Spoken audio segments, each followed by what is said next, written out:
Nhưng mà cứ cố gắng nói to nhá, tại vì là kiểu ý là âm thanh bé phóng to thì lên nó sẽ bị giảm chất lượng âm, nhưng mà âm thanh to mà cho thu bé lại thì nó không sao mấy. Ok. Xin chào mọi người, lại là Tâm đây.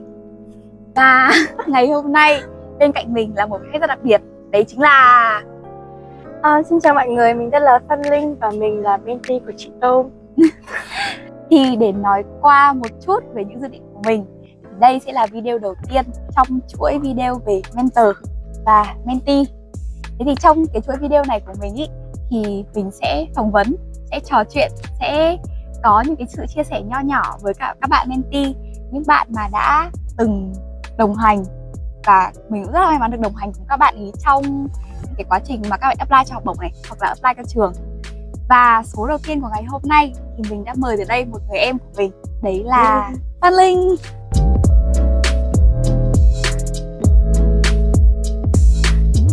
Thì hiện tại Phan Linh đang là sinh viên năm cuối của trường mình, và cô bé thì sẽ tốt nghiệp vào tháng 8 năm nay. Hôm nay cái ngày quay phim này là ngày 19 tháng 6, thì chứng tỏ là Phan Linh còn 2 tháng hoạt động tại đây với tư cách là sinh viên y khoa. Thì Phan Linh là một trong những mentee rất là đặc biệt của mình, thế nên là mình đã nghĩ là kiểu gì phải mời được em nó bằng được cho cái số đầu tiên của cái series về mentor và mentee này. Thế anh mà đặc biệt kiểu gì chị? Đặc biệt như nào chị? Chị thấy em rất là remarkable luôn. Remarkable? Tại sao? Với linh tính của một người mentee, với linh tính của một người mentor, với linh tính của một người mentor thì chị thấy em rất là có triển vọng ấy. Ý là em cần supporting detail chị ơi. tí nữa chị sẽ trong lúc mà mình khai thác. Và mục đích mà mình lập ra cái corner, cái series mentor và mentee này, đấy là bởi vì thứ nhất là mới kênh YouTube của mình bằng những cái chủ đề mà mình tin là không phải ai cũng sẽ khai thác được. Và thứ hai đấy là để giới thiệu cho mọi người về những người em, những người bạn, và sau này có thể là những người anh, những người chị khác của mình, những người mà mình đã rất là may mắn có cơ hội được làm việc và được đồng hành cùng với họ trong cái quá trình mà họ apply học bổng này, hay là apply vào các trường. Và mục đích tiếp theo thì đấy là để chia sẻ những cái kinh nghiệm, nhưng mà không phải là từ góc nhìn của mình, không hoàn toàn 100% từ góc nhìn của mình như là những video khác nữa, mà sẽ là từ những mentee của mình. Thì những kinh nghiệm này không chỉ liên quan đến việc apply học bổng, mà nó còn có thể là liên quan đến cả việc cuộc sống sinh hoạt tại trường này, cũng như là cuộc sống sinh hoạt tại Hàn Quốc. Ok, vậy thì chúng ta cùng bắt đầu. Thế đầu tiên là chị sẽ nhờ Linh giới thiệu một chút bản thân của em. Xin chào tất cả mọi người, mình tên là Phan Linh và hiện tại mình đang sinh viên năm cuối của ngành quản trị kinh doanh tại Y Hoa. Thì trước đó mình đã có khoảng 2,5 năm học tại một trường khác tại Hàn, và sau đó mình transfer sang đây. Và mình nghĩ là cái quá trình học hành của mình nó cũng khá là đặc biệt so với các bạn ở Hàn. Em đến với Y Hoa, em biết đến Y Hoa vào thời điểm nào? Thực sự cái điểm Y Hoa thì em nghĩ là trong lúc mà em tìm kiếm thông tin để mà chuyển trường. Đó, thì em sẽ tìm những cái trường mà thứ nhất là họ phải chấp nhận sinh viên theo hệ transfer này. Thì trong số những trường đó thì có khá là ít trường. Lúc đấy thì có Y Hoa này, có Kyunghee, hình như là có Koyote nữa, còn một số trường khác nữa, nhưng mà nó không quá là nhiều. Đó, thế nên là em sẽ có một vùng những cái trường nhất định thôi. Đó, và trong đó thì Y Hoa là trường mà cho nhiều tiền nhất. Thực tế. Lúc em vào Y Hoa thì em học bổng gì nhỉ? Lúc mà vào Y Hoa thì em được học bổng ISSF2, là sẽ cover full học phí với cả admission fee của trường mình.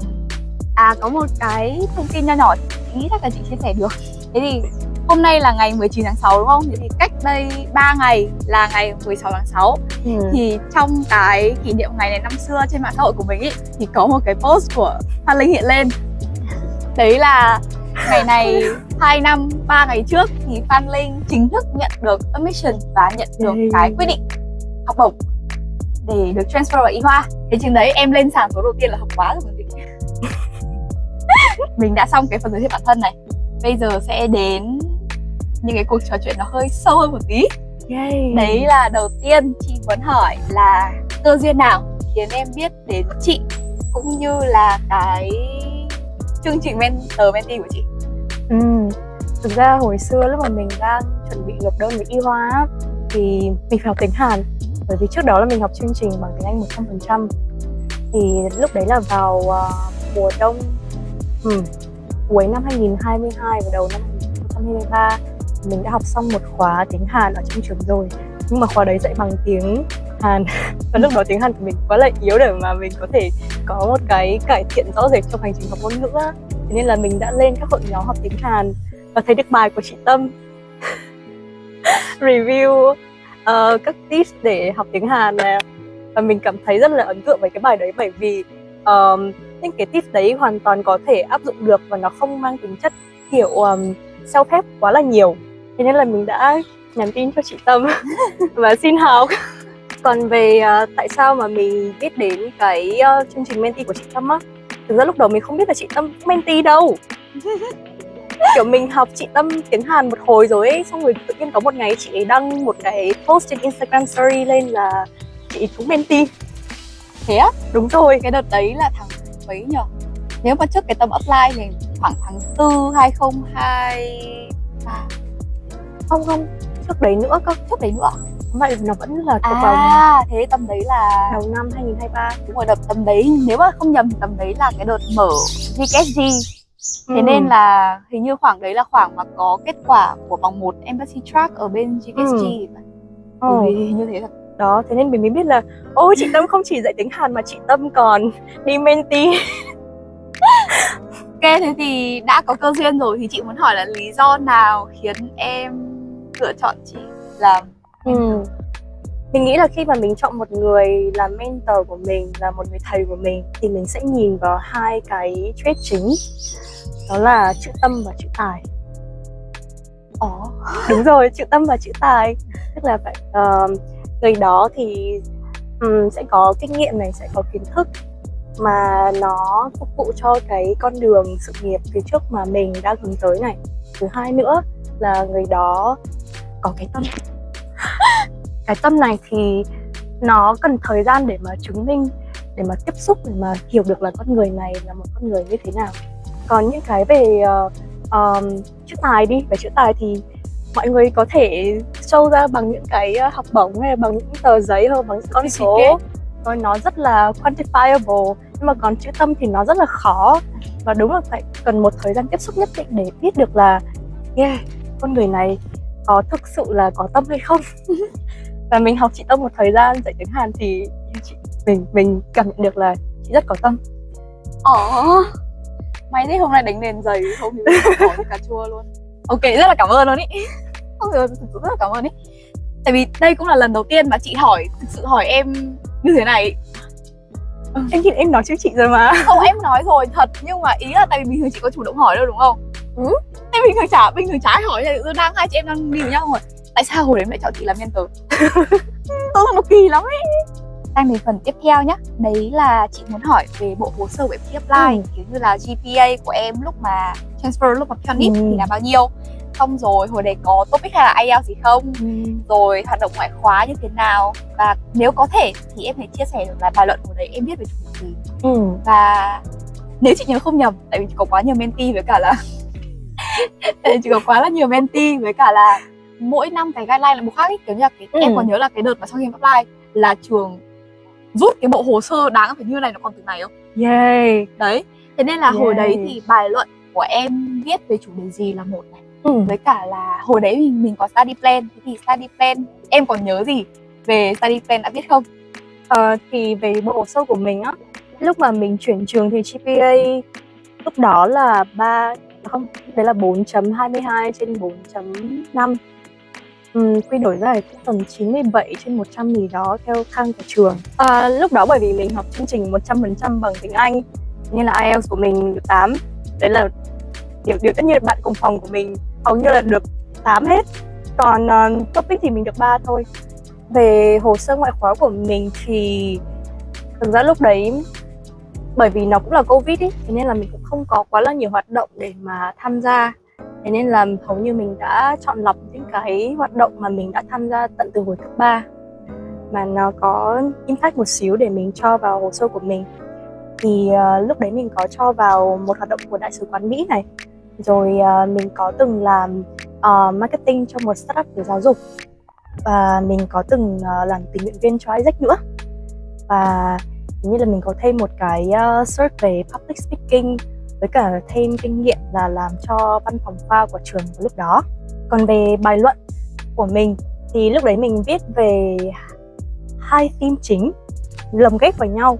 Thứ nhất đó là cái định kiến về giới, bởi vì Y Hoa là trường nữ sinh và rất là đề cao cái feminism đó. Với thêm nữa là mình có lồng ghép về cái sự bất bình đẳng giáo dục. Thực ra là định kiến giới nó gây ra cái sự bất bình đẳng giáo dục, nó cũng kiểu nó đan xen vào nhau như thế. Đó là lý do chị found them remarkable đấy. Tại vì là kiểu thực ra mà nói, ý là cái bài luận mà thường những cái bài luận mà viết từ góc nhìn của một bạn, ví dụ như là bạn ấy có điều kiện giáo dục tốt hơn, nhận được cái giáo dục tốt hơn từ bé, nó sẽ khác. Còn đâu là với một cái bạn mà cái góc nhìn của bạn ấy khác, do là cái background lớn lên của bạn ấy cũng khác ý, thì nó sẽ thể hiện rất là rõ. Và thường ấy chị khá là thích những cái bạn mà có những cái góc nhìn nó khác biệt hơn so với mọi người một tí. Kiểu như khi mà em nhìn vào educational inequality thì cái góc nhìn của giống như là chị là một cô bé đến từ Hà Nội và kiểu cũng được học từng chuyên lớp chọn từ bé đi, thì nó sẽ khác với cả em. Đấy là một cô bé không ở Hà Nội và sẽ có những cái góc nhìn khác và cũng đã được có những cái trải nghiệm khác. Đấy, thế nên là với cả chị rất là thích cái insight của em, những cái góc nhìn của em. Việc đấy chị chữa luận cho em như thế. Cảm ơn chị. Ngại có. Mình nghĩ là mình nên chia sẻ thêm một xíu về cái background cấp 3 của mình. Như chị Tâm có nói thì mình không sinh ra và lớn lên ở Hà Nội mọi người ơi. Và mình ở Hà Nam, cách Hà Nội 60 cây. Mặc dù cái khoảng cách đó là 60 cây thôi, nhưng mà cái sự bất bình đẳng về giáo dục nó rất là lớn. Giờ cách nhau có tầm khoảng 1 tiếng đi thôi, nhưng mà những cái sự khác biệt nó là immeasurable, nó rất là to lớn. Ví dụ như là những bạn học trường chuyên ở Hà Nội thì sẽ có nhiều cơ hội để mà tham gia hoạt động ngoại khóa này, làm hồ sơ này, học SAT, học IELTS các thứ. Nhưng mà mặc dù mình cũng học trường chuyên ở tỉnh mình nha, nhưng mà lớp mình thì chỉ có một vài bạn thi IELTS thôi à. Và mình có thể nói là mình là người duy nhất mà đang đi du học bên cạnh bạn thân của mình trong lớp của mình.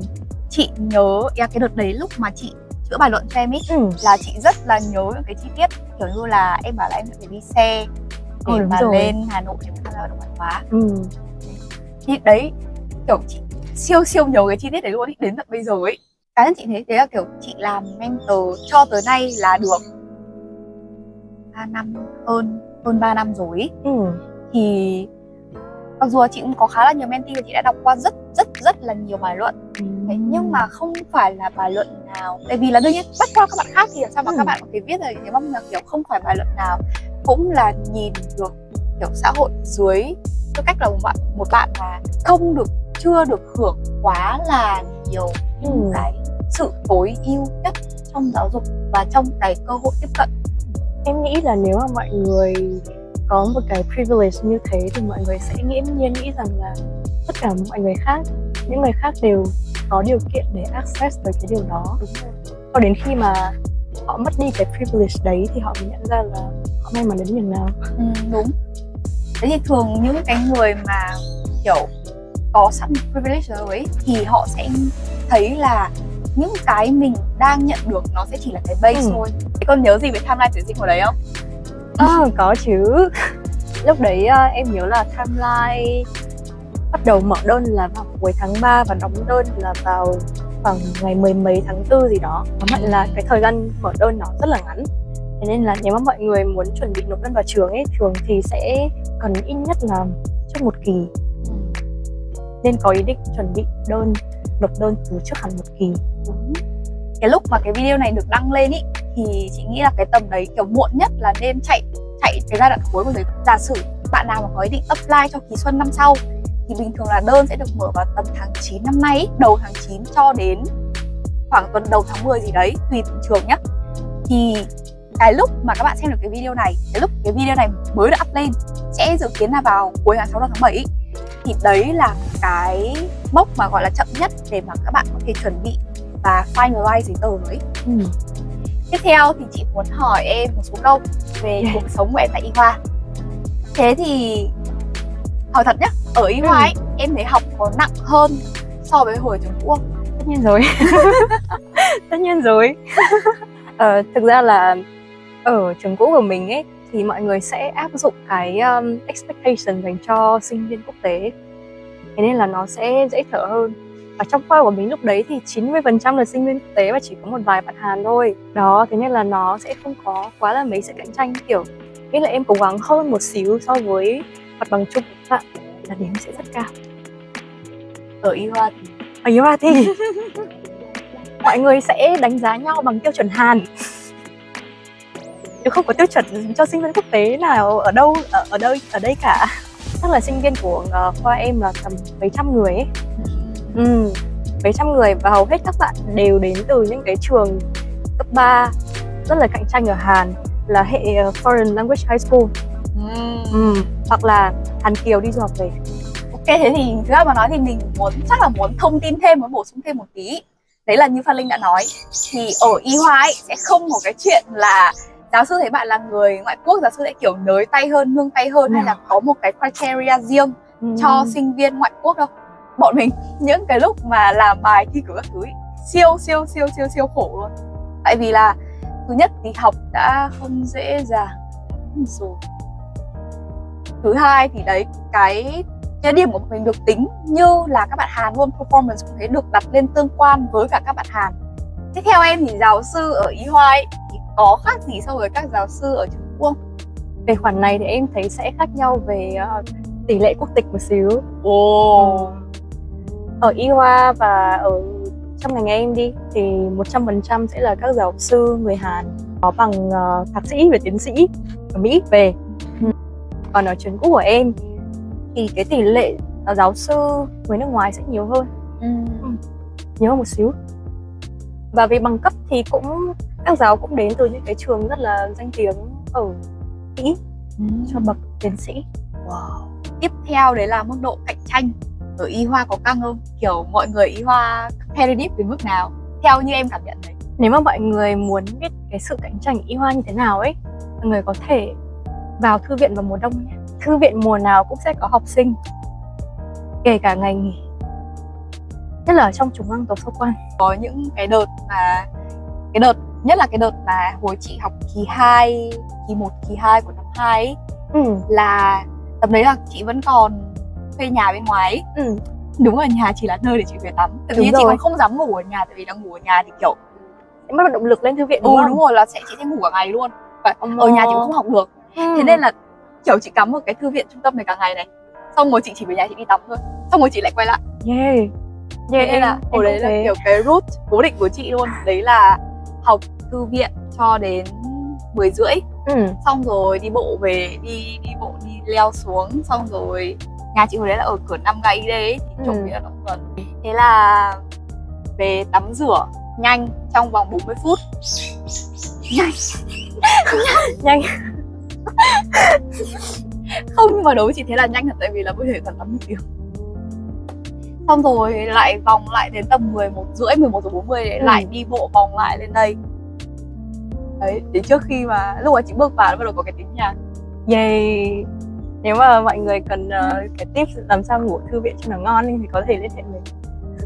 Ngành của chị siêu cạnh tranh ngay từ cái việc đăng ký môn. Đấy là nhá, buồn cười lắm, chị nhớ cái kỷ niệm đấy là tầm với cái đầu kỳ này có một cái môn mà kiểu mọi người đều rất là muốn bắt. Cái môn đấy là kiểu cái trong Inwon ý, lúc đầu giáo sư xét là có 80 người thôi. Thì trong Inwon là gì? Capacity. Cái tổng chỉ số lớp mà giáo sư cài đặt ý là 80 người. Mà môn đấy Trang Baguni, môn chuyên ngành nhá, Trang Baguni những 370. Đấy, cái 370 người bỏ nó vào cái giỏ hàng, bỏ nó vào cái ơi, của họ. Xong thế là lúc mà rào đấy, kiểu cái ngày đầu kỳ học ấy là bắt đầu cái số găng trong đúng không? Cái lúc mà add drop period ấy, Thế là giáo sư mới up một cái thông báo lên là giáo sư sẽ tăng 30 slot. 30 slot, hẳn 30 slot tận 30 slot đấy. 30 slot chứ không phải hẳn 30 slot à? Thật sự 30 slot quý lắm em ơi. Thế là xong có một bạn up lên every time bảo là yêu giáo sư quá. Thế xong ở dưới các bạn ý bảo là xóa ngay đi, xóa post đi. Em cảm thấy sinh viên y khoa có đặc điểm chung nào về tính cách không? Có chứ. Tại vì đây là trường nữ mà, thế nên là các bạn chung là sẽ rất là chăm học này, sẽ rất là cạnh tranh trong học tập. Nhưng mà nhìn bề ngoài mọi người rất là nữ tính. Nhưng mọi người đừng để cái vẻ nữ tính đấy thì đánh lừa cái perception của các bạn về nữ sinh y khoa. Các bạn này khi mà đã vào công việc thì rất ra gì và này nọ, rất là kỷ luật, ra ngô ra khoai. Tôi lại nhớ cái đợt thầy Tung Chê ấy, kiểu mọi người trông vô cùng kiểu carefree các thứ, kiểu bạn nào cũng xinh, kiểu rực rỡ. Đúng rồi. Hôm đấy tối đấy chị lên thư viện, chị ngồi học, các bạn có nguyên make up của ban ngày, áo cũng là cái áo thầy Tung Chê như này luôn, xong các bạn ngồi học. Đó, không phải là work hard, play hard. Học chơi ra chơi. Theo em thì một ưu điểm và một nhược điểm của y khoa. Em nghĩ là ưu điểm và nhược điểm của y khoa chính là môi trường này toàn nữ. Ok, ưu điểm trước nha. Ưu điểm chắc là mọi người kiểu có nằm ngủ vật vã ở đâu thì cũng không có ai dòm ngó.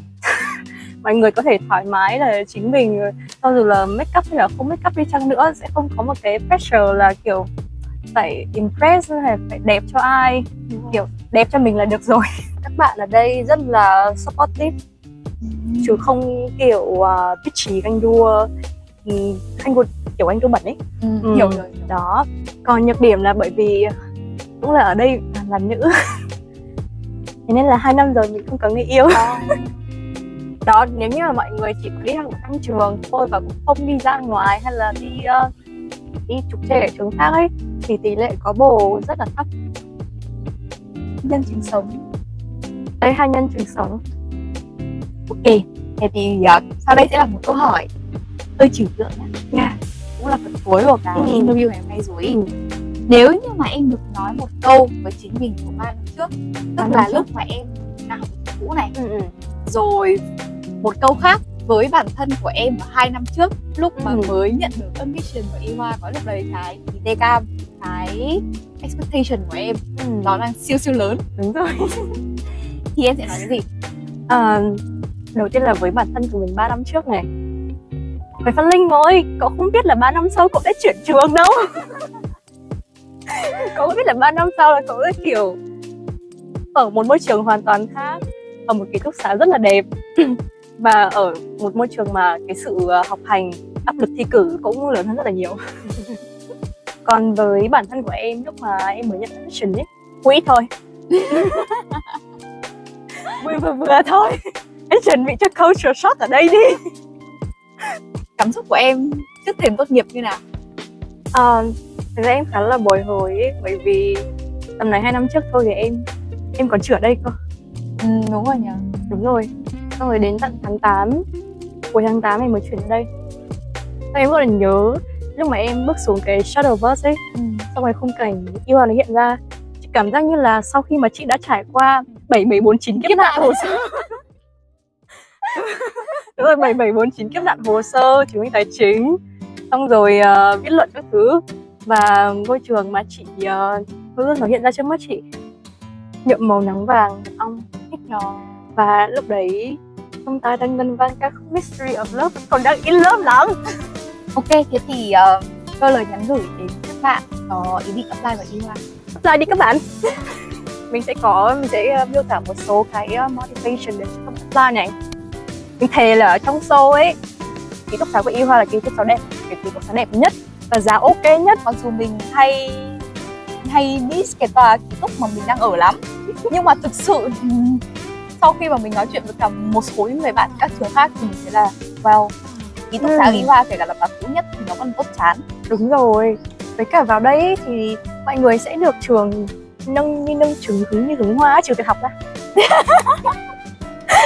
Công nhận mà. Thật Cái đấy mà. công nhận mà. Đúng thật. Ví dụ như là nếu mọi người đang ở trong một môi trường mà nó quá là xô bồ ấy, sang đây thì mọi người sẽ cảm thấy tại sao mọi người có thể sốc với mình như thế, kiểu đang đi giữa trời mưa xong rồi sẽ có bạn nữ đến che ô cho mình giống như K-drama. Chắc như thế. Chị là một bạn nữ siêu đẹp trai xem đó. Bạn còn đẹp trai nữa. Mỗi lần mà bước xuống shuttle bus ấy thì các bảo vệ sẽ nê từng cháu. Khi mà các cháu nói là 감사합니다, nê. Bác không bỏ sót một cháu nào luôn. Có một bác kiểu còn rất là hay yêu đời của bác một cái mic ý. Mà bác thì suốt ngày kiểu từ lúc mình đi xuống thì bác là kiểu lúc mà xuống giờ tối chẳng hạn, ăn tối bác sẽ bảo là ăn tối ngon nhé. Xong rồi buổi sáng thế kiểu như là cái lúc mà đi học hạn với cái tiết tầm 8 giờ 9 rưỡi sáng ý, kiểu bác ấy bảo là kiểu thôn haruheo ấy, kiểu một ngày tốt lành nhé, hoặc là kiểu học chăm nhé, học vui nhé. Đấy, nói chung em rất là thích cái môi trường. Đúng rồi. Các bác bảo vệ cũng kiểu siêu đúng rồi, siêu nice. Với cả cơm 1K đấy rất ngon mọi người ơi. Siêu công nhận đấy. Cơm 1K rất là ngon. Cơm 1K ý là cái cơm 1000 won mà hay có vào buổi sáng các ngày trong tuần ý mọi người. Thứ 6 có nhỉ? Chị nhớ hồi trước là không có thứ 6. Từ thứ 2 đến thứ 5. Ok, từ thứ 2 đến 5. Nhưng mà nó exclusive cho sinh viên của trường thôi. Nhưng mà nó siêu ngon, siêu chất lượng ý, thực sự luôn. Cái đấy mình phải công nhận ý. Và có lẽ đây là câu hỏi cuối cùng của buổi interview ngày hôm nay. Thế thì em có đôi lời gì nhắn gửi đến các bạn mentee tương lai của chị không? Ok, mình chắc là mình sẽ đọc bởi vì đoạn này sợ quá. Thế á? Ô dài đấy. Thôi chị đừng nhìn. Không nhìn thật. Mình nghĩ để mà tìm được một người mentor vừa có tài vừa có tâm ấy thì nó không hẳn là chuyện dễ đâu. Bởi vì giữa thế giới có 8 tỷ người như thế này, cái cơ hội để gặp được nhau nó rất là khó. Thế nên nếu mà bạn may mắn xem được cái video này và bạn tiếp xúc với chị Tâm xong và bạn có cơ hội đồng hành với chị Tâm thì mọi người hãy trân trọng cái cơ hội này cùng với nhau. Thực ra chị Tâm là một người truyền động lực, truyền cảm hứng cho mình rất là nhiều. Lúc mà mình đang nộp hồ sơ và mình cũng không có mấy niềm tin về bản thân mình từ lúc đó thì chị Tâm đã động viên mình, nhưng mà không phải động viên suông đâu, mà động viên có căn cứ hẳn hoi. Mình là Thi thế nên là mình mình ơn tiên sự logic. Mình cảm thấy cái cách chữa luận của chị Tâm ấy thì nó sẽ mang cái xu hướng là giữ nguyên cái original thought của mọi người, và chị sẽ hỏi những cái câu hỏi để khơi gợi cái gọi là cái suy nghĩ của mọi người để làm đẹp thêm, làm giàu thêm cái bộ hồ sơ, chứ không phải là kiểu áp đặt suy nghĩ của một người mentor có cái point of view hoàn toàn khác về cuộc sống đó. Thế nên là mình rất là thích cái điểm này ở chị Tâm là một người mentor đó. Anyway thì mình nghĩ là một người mentor thực thụ thì là một người sẽ giúp mình tốt lên dựa trên những cái gì mà mình đã vốn có. Nó giúp mình khai phá thêm bản thân, chứ không phải là kiểu mày làm cái này đi, mày làm cái kia đi. Thì tôi phải 5 đi. Đấy, tôi phải được 6 đi. Để em đắc cạnh tranh. Đúng rồi. Đấy, nó sẽ dựa trên cái sự gọi là intrinsic motivation nhiều hơn, không phải là một cái áp đặt từ bên ngoài để bạn vỡ ra. Kiểu chị cũng không biết cách đặt ý. Tại vì là nếu mà thế thì kiểu người mentee giống nhau mọi người, kiểu như một lò. Mà chị nhớ hồi trước nếu chị nhớ không nhầm thì đợt đấy là kiểu còn phải xem xét là hoạt động ngoại khóa này của em dùng được như thế nào, khai thác được nó như thế nào ở trong bài luận ý. Hồi đấy cái cục đấy là cũng hơi đau đầu. Hồi đấy thì là chị thấy là em viết luận rất là chắc tay rồi. Nhưng mà cái kiểu như là tại vì là cái hoạt động ngoại khóa không phải một cái là nó chỉ có một ý nghĩa, và một cái nó có thể có nhiều ý nghĩa khác nhau ấy. Đấy thì đợt đấy kiểu đêm đấy chị vừa dậy xong là chị lại ngồi thử ra, chị check bài luận em, chị check background này, có cái nào có thể kiểu đào nó sâu thêm một ý không nhỉ? Nhưng mà đấy mình đã ở đây rồi, cũng sắp không còn ở đây nữa rồi. Đúng rồi, mình sắp không còn đây nữa. Và đây là tất cả những gì của video đầu tiên trong corner về mentor và mentee của mình, với khách mời đặc biệt là em Phan Linh. Ok, thế thì cảm ơn tất cả mọi người đã theo dõi video ngày hôm nay. Và nếu mà có câu hỏi gì thì mọi người có thể là gửi qua email hoặc là có thể là comment ở ngay dưới phần YouTube này nhé. Mình sẽ cố gắng trả lời trong thời gian nhanh nhất mình có thể thu xếp. Và cảm ơn mọi người đã xem video ngày hôm nay ạ. Tạm biệt. Bye.